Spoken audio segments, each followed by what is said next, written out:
Happy Friday. What's going on, guys? It's Ricky with a quick market update. Just wanted to make sure that you guys were aware there are some developments that's happening in the Middle East, driving some uncertainty in the market. So following the UAE's nationwide missile threat, it seems like there has been explosions that have been heard minutes ago in Dubai. So supposedly there has been reports that at least one vessel has been hit near the Strait of Hormuz. And this is after an initial hit that the IRGC had against a Singapore flagged cargo ship. So again, it's not like the market really cares about this, but I just want to make sure that you guys were aware.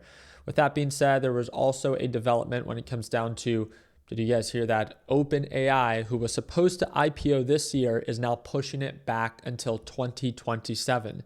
Now, we were talking about it in today's live trading session. I can make a whole video about it, but I think one of two things.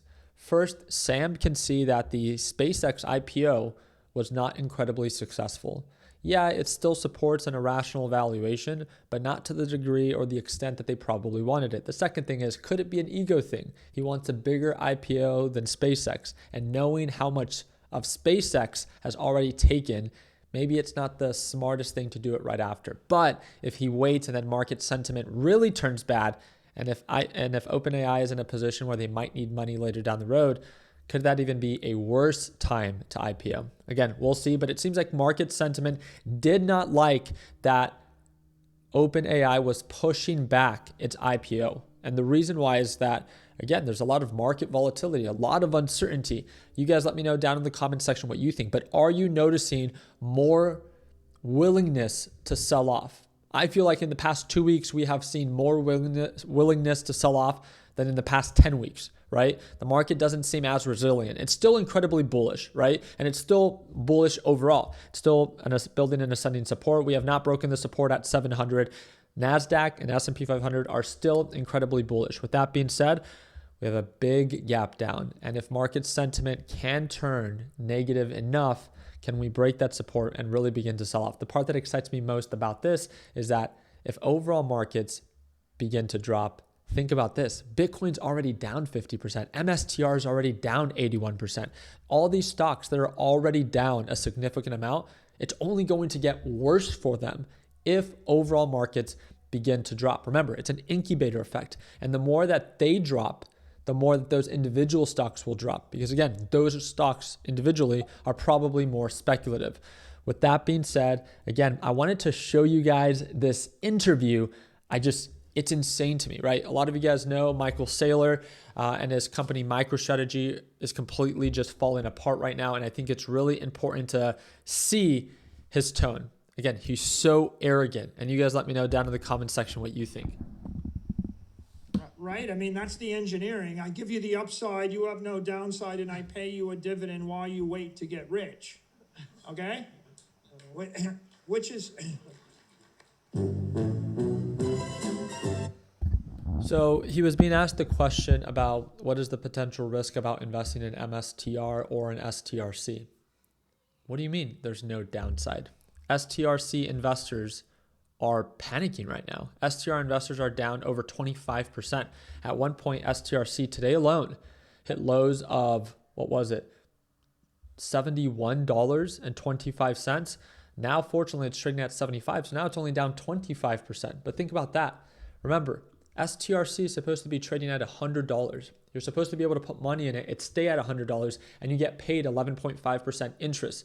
That is how he designed this. And if you guys noticed or watched the video, he openly stated that he created this vehicle or STRC with ChatGPT. Yes. Now it's falling apart. It's breaking. Now it's trading below 30% of what it's supposed to. But those investors were supposed to make 11.5% and not lose any money. Now they're down 30% and still don't have their 11.5%. It's absolutely insane. And again, we're going full circle, right? Last time Forbes announced this, and again, it was the fall guy, Sam Bankman-Fried, that led the last crypto crash.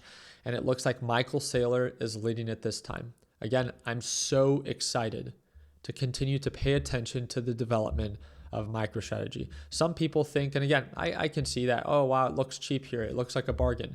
No. Think about this. It is only likely to get worse for MicroStrategy. The company is a failing business. Look into it through and through. It loses hundreds of millions of dollars. We've talked about that.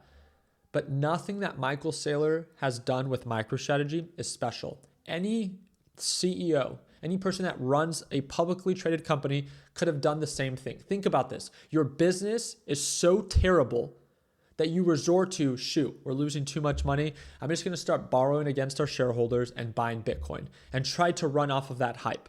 I'm going to continue to dilute our investors, borrow against them at 0% interest, and just buy Bitcoin. Again, I don't believe in Bitcoin, but I believe in your right to buy and own Bitcoin. With that being said, why would you ever invest in MicroStrategy? All you're doing is getting diluted. He literally has done nothing. He's provided no value in any way. MSTR investors are down. STRC investors are down. He doesn't do anything for MicroStrategy. The business loses money. There is no value from Michael Saylor. He simply buys Bitcoin using your money.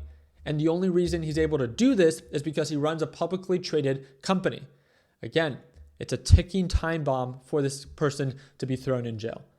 When you think about all these successful CEOs or very smart individuals, they've done something. Elon, he's done something. Even Alex Karp with Palantir, he's done something. There's value, right? Jensen, he's pioneering the way for these very powerful AI chips, right? All of them run very successful businesses, and maybe even in the beginning, they might not be very successful, but they're trying, and there's effort there, and there's value there, and they're growing. What is MicroStrategy growing? Buying more Bitcoin, Ricky. Yeah, with your money.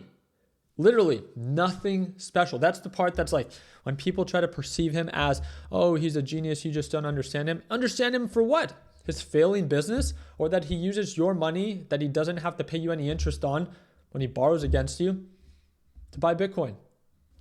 It's insane to me how people will try to defend him, yet they're down over 50% on their holdings. Again, I'm not pro Bitcoin, but there's no question that I would rather buy Bitcoin than buy MicroStrategy. Again, one of our biggest trades today was trading Micron Technologies. I went long, I went short. I've been trading the heck out of this in today's live trading session with the LPP team. Originally, we went short multiple times during this consolidation phase. Then as it began to gap up, went short again, covered, then went long, and then now short again. I'm up 17K on the day. Again, I trade live every morning. You don't have to join if you don't are not familiar with my YouTube channel or my trading style. But again, if you want to check it out, you can even watch a previous live session before you actually even end up joining. It's the second link in the description down below. Again, all you have to do is head on over to Learn Plan Profit, and then to preview the previous live session so you can get a taste of what exactly you're going to experience. It's all included there. And then on top of that, if you want to see exactly what's included, it's the step-by-step lesson library that's designed for beginners, the daily live sessions, and the Discord chat. It's all included. It's a one-time payment, lifetime access. We provide for you risk to reward ratio calculators, how to determine your win rate, and then how to determine your edge to actually make money in this market. Again, our goal is simple. It's to provide beginners the tools and resources they need to build their edge in this market full of greed. Again, get in, get out, make that money, and bounce, taking calculated trades. With that being said, if you ever have any questions, feel free to comment down below. I just wanted to make sure that I did my part in keeping you guys up to date with these market updates, what's going on in the Middle East, what's currently injecting some market uncertainty with the concern about OpenAI, and also the increase in prices for Microsoft and Apple. There's a lot going on, but remember, it's Friday. Let's not overcomplicate it. As of right now, NASDAQ, we don't probably expect any significant move. NASDAQ is still incredibly bullish. It's still an ascending uptrend pattern, building its support. They have been more bullish than bearish. So until it breaks that support, it really doesn't make sense to carry shorts over the weekend. So everything it is that you see me shorting or talking about, we close out our shorts daily because we respect that markets are more bullish, and it's essential to respect the overall trend, because again, markets can stay irrational longer than we can stay solvent. So when in doubt, don't be afraid to cash out. I'll do my part in keeping you guys up to date, especially with this Micron short right now. I might actually begin to just trim a portion of the position. Actually, the position's a little bit bigger than I thought. So here it goes. I'm going to begin to trim 17.6K on the day. Again, daily live sessions every morning, whenever it is that you're ready to tune on in. This is a huge trading day. This is not a normal day. This is more than twice as much than my biggest day this week. So probably 4 or 5 times as much as I normally make in a day. So very grateful for it, very excited for it. I normally don't perform the best on Fridays, but I'm happy to do it. And I'm grateful to be in this position. I hope to see you on Monday for our live session. If you have any questions, feel free to comment down below. Like always, let's make sure that we end the year on a green note. Take care, team.